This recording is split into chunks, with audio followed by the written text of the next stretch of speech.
One of the most common indicators is MACD. It's available in pretty much every charting package, and YouTube is full of guides on how to make money using this indicator. I looked through a few of these strategies and I want to find out for myself if they're profitable.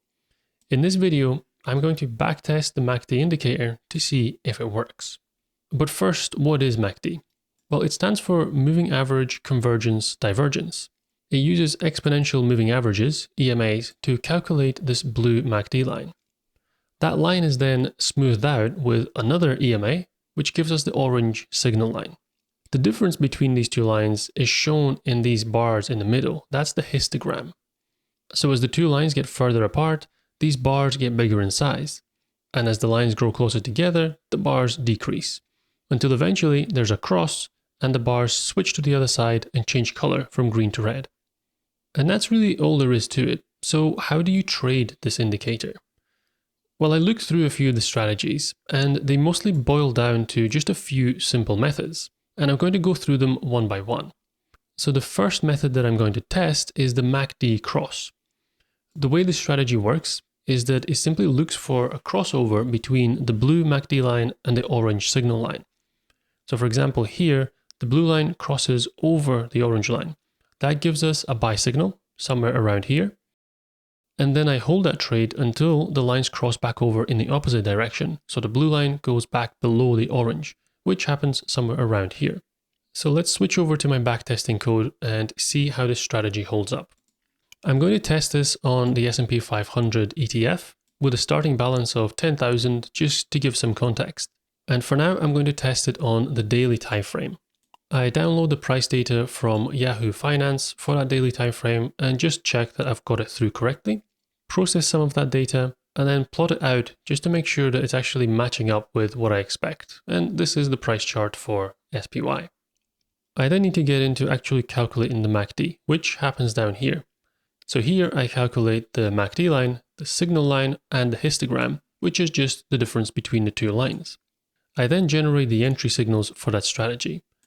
We can ignore the other code for now. I'm going to come to those strategies later on. But this first one, which is the MACD cross, just takes entries when the MACD line is above the signal line. With all of those entries generated, I then calculate the system returns as well as the running balance, which I can then plot out in the next section down here. So this gives me the balance from about 2005 to current day, starting with 10,000 investment, which grows quite nicely up to around 30,000. This equity curve actually looks pretty good. There aren't massive drawdown spikes that I can see, and it generally just seems to slowly trend up the way. So that's a good start for the MACD. So let's have a look at the next strategy. The second strategy is called Zero Cross. It disregards the orange line completely, and it just focuses on the blue MACD line. The signals for entry are whenever the MACD line crosses this zero line from below. So where the histogram goes from red to green, that is the zero line. If the MACD is below it, but then it breaks out above, that gives us an entry signal. So it would be somewhere around here. We then hold that trade until it crosses back below from above. So that happens somewhere around here, these two red candles. So I will head back over to my Python code and test out this strategy as well. I just need to enable it as one of my systems, and then I rerun the entire script. This will just take a few seconds, and the output should be an updated chart that now gives me two lines. So the second line is the zero cross system, which is the blue line here. At first glance, they actually look very similar. It does seem to make a bit more money at the end, but it's also quite a bit choppier. So it's difficult to draw a conclusion on whether this system is better than the other one. And this brings me to the last strategy, which is just a modified version of the crossover. So the system works as before, where I'm looking for crosses between the blue and the orange lines, but I'm now using the 100 period EMA as a trend filter. So I'm only going to be taking trades as long as the price is closing above the 100 EMA. The idea being that if it's above it, then it's going to be moving upwards and we're in an upwards trend. So I want to be looking for long entries with the MACD crossover only in the direction of the upwards trend. So I activate the final system and I run all the code again. And this is the output. The purple line is the crossover with the 100 period EMA. So as you can see, it seems to lag behind the other two strategies by quite a margin. But importantly, all of the equity curves do move up.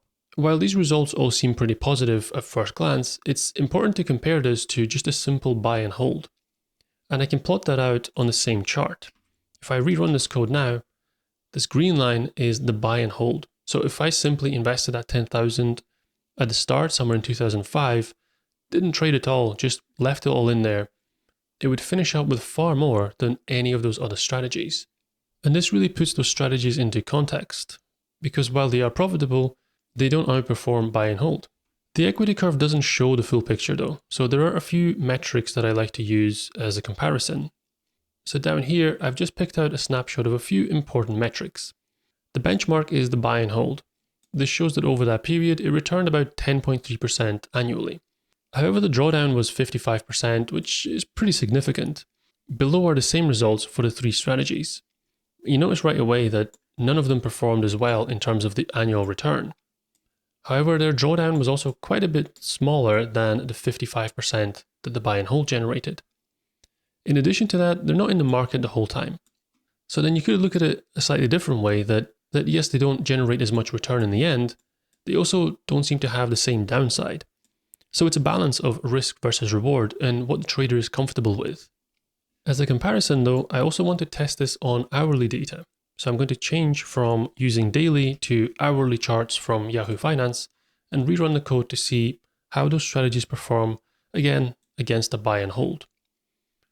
So this here shows the same chart with the same colors representing those lines from before.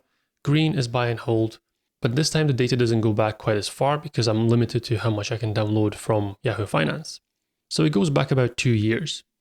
And this gives a similar picture to the daily backtest from before, that while the three strategies do seem to perform okay, they're not as good as buy and hold. So after these tests, my conclusion on MACD is that it's just not a very reliable indicator. And while it does seem possible to generate profits using a MACD strategy, a simple buy and hold outperforms it quite significantly. Maybe it works better when it's coupled together with another indicator, or maybe there's just another strategy that I didn't apply here. So let me know in the comments if you have some suggestions and I can test them out.